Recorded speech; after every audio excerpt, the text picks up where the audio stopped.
হঠাৎ করে একটু জরুরি কাজে চলে আসলাম যশোর। আর যশোর আসতে কি একটা জ্বালার ভিতরে পড়লাম রে ভাই। আজ উঠবো আমি বেনাপোল এক্সপ্রেস আর উঠে পড়েছি আমি সুন্দরবন এক্সপ্রেসে। একটা কথা হলো, তো চলুন বেশি কথা না বলে ভিডিওটা শুরু করা যাক। আর আমার এই চ্যানেলে নতুন হয়ে থাকলে আপনি চ্যানেলটা অবশ্যই সাবস্ক্রাইব করে পাশে থাকবেন।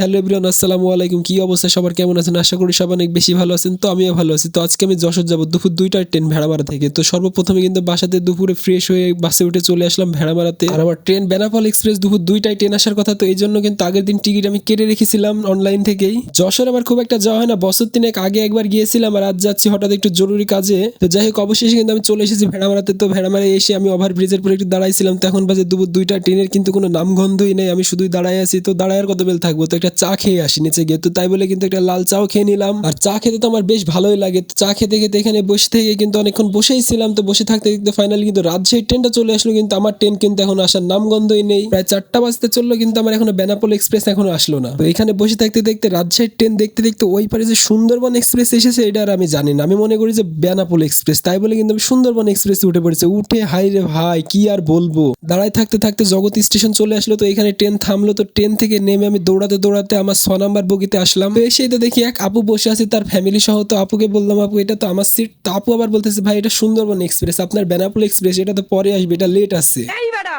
ওরে বাপরে, ওই আপুটাও কিন্তু এমনই ছিল। তো কি আর করার, ওই আপুর ট্রেনে কিন্তু তারপরে পোড়াদহ স্টেশন পর্যন্ত আসলাম। তো এসে এখানে ওয়েট করতেছি আমার বেনাপোল এক্সপ্রেসের জন্য। কি আর করার, কিছু তো করার নাই। তো অবশেষে কিন্তু ওই যে আমার ট্রেন চলে এসেছে। যাক আলহামদুলিল্লাহ, মনে একটু স্বস্তি লাগছে। ভাই রে, কি টেনশনে যে ছিলাম। ভাই রে, উঠবো আমি বেনাপোল এক্সপ্রেসের 6 নাম্বার বগিতে, আর উঠেছি আমি সুন্দরবন এক্সপ্রেসে। একটা কথা হলো, তো যাই হোক, অনেক দৌড়ানোর ক্লান্তের পরে কিন্তু ফাইনালি আমি আমার সিটে এসে বসলাম। ট্রেনে গেলে জানলার সাইডে বসতে তো আমার একটু বেশি ভালো লাগে। শুধু ট্রেনে না, বাসে গেলেও কিন্তু আমি বেশিরভাগ সময় আমি চেষ্টা করি আমি সামনের সিট অথবা জানালার সাইডে বসার। মানে জানালার সাইডে অথবা সামনে বসলে আমার ওয়েদার গুলো একটু বেশি ভালো লাগে, পরিবেশগুলো খুব সুন্দরভাবে দেখা যায় এই জন্য। আর আমার তো জার্নি করতে একদম সেই লাগে, আপনারা তো সবাই জানেন যারা আমার ভিডিও দেখছেন অবশ্যই। আর এখন মনে হয় বর্তমানে আছি চুয়াডাঙ্গার আগে, কিছুটা আগে, কারণ সামনে চুয়াডাঙ্গা স্টেশন পড়বে। বিশেষ করে ট্রেনে চলতে তো ভালোই লাগে। উরি বাপরে, একটুতে পড়েই গেছিলাম, কি একটা অবস্থা। আল্লাহ, যাই হোক, আল্লাহর রহমতে পড়ি নাই, আলহামদুলিল্লাহ। তো যাই হোক, আর ভাব দেখানোর প্রয়োজন নাই, সিটে গিয়ে বসি। আর বেনাপোল এক্সপ্রেস ট্রেনটাও কিন্তু সুন্দরই ছিল, ভিতরকার পরিবেশে সুন্দর, প্রায় নতুন বলতে গেলে চলে ট্রেনটা। আর বিশেষ করে সন্ধ্যার আগ মুহূর্তের এই পরিবেশটা কিন্তু আসলে অসাধারণ, আপনারা দেখতেই পাচ্ছেন।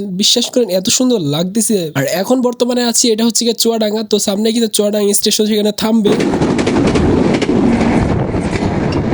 ওরে বাপরে, পুরা যে রকেটের গতিতে চলে গেল। কি ট্রেন গেল তো বুঝতেই পারলাম না পাশে থেকে। তো যাই হোক, চুয়াডাঙ্গা পার হয়ে কিন্তু আমরা চলে এসেছি। কিছুক্ষণের মধ্যে কিন্তু যশোর স্টেশন আমরা পৌঁছে যাবো। আর যশোর এর আগে এসেছিলাম বাসে, তো এবারে কিন্তু ফার্স্ট টাইম ট্রেনে করে আসলাম। তো ভিউয়ার্স, তো অবশেষে কিন্তু 3 ঘন্টা জার্নি শেষ করে আমি কিন্তু চলে এসেছি যশোর জংশন স্টেশন। এটাই হচ্ছে যশোর স্টেশন, আপনারা দেখতেই পাচ্ছেন। স্টেশন থেকে বের হয়ে প্রথমে আমি রিক্সা নিয়ে চলে আসলাম একটা মূল শহরে, কারণ এখানে আমাকে এখন খেতে হবে, রাত্রে থাকার জন্য জায়গা খুঁজতে হবে। তো যাওয়া যাক। তো যাওয়ার মাঝে কিন্তু সুন্দর সুন্দর জায়গাগুলো আমি দেখতেছি রিক্সার উপরে, আপনারা দেখতেই পাচ্ছেন। এটাই কিন্তু যশোর শহর। যশোর শহরে রিক্সায় করে একা একাই ঘুরতেছি। তো কি আর করার, একজনের সঙ্গে ঘোরার কথা ছিল, তো সে এখন নেই, সে এখন শরীয়তপুরে আছে বর্তমানে। তো তার আসতে 2-3 দিন দেরি হবে। তো কি আর করার, আফসোস, দেখাটা আর হলো না। তবে সমস্যা নাই, ইনশাল্লাহ আবার কয়েকদিন পরে আসা হবে, অবশ্যই দেখা হবে। এখন বর্তমানে আছি এশিয়া মহাদেশের মধ্যে বিখ্যাত সেই মনিহার সিনেমা হল। আপনারা চিনছেন, যারা চিনবেন অবশ্যই তা কমেন্টস করে জানাবেন। তো যাই হোক, তো অনেক ঘুরতে আর বকতে কিন্তু অনেক ক্লান্ত। তো এখন খেতে যেতে হবে, দেখি কি খাওয়া যায়। তো রেস্টুরেন্টে এসে একটু হালকা করে খাওয়া দাওয়া করে নিলাম। খাওয়াটা বেশ ভালোই ছিল কিন্তু। তো রাত্রে খাওয়ার জন্য আমি নিয়েছিলাম চিকেন বিরিয়ানি। খাওয়ার মানটা বেশ ছিল মোটামুটি, যা খাওয়া যায়। তো তারপরে একটা কোকো খেয়ে নিলাম হালকা করে। তো খাওয়া দাওয়া শেষ, এখন আমাকে যেতে হবে থাকার জন্য রুম খুঁজতে। তো দেখা যাক হোটেল কোথায় পাই। হাই রে, হোটেল তো অনেক পাওয়া যায়, কিন্তু থাকার মতন হোটেল আর কয়টা পাওয়া যায়। তো অনেক খুঁজে একটা মোটামুটি পেয়েছিলাম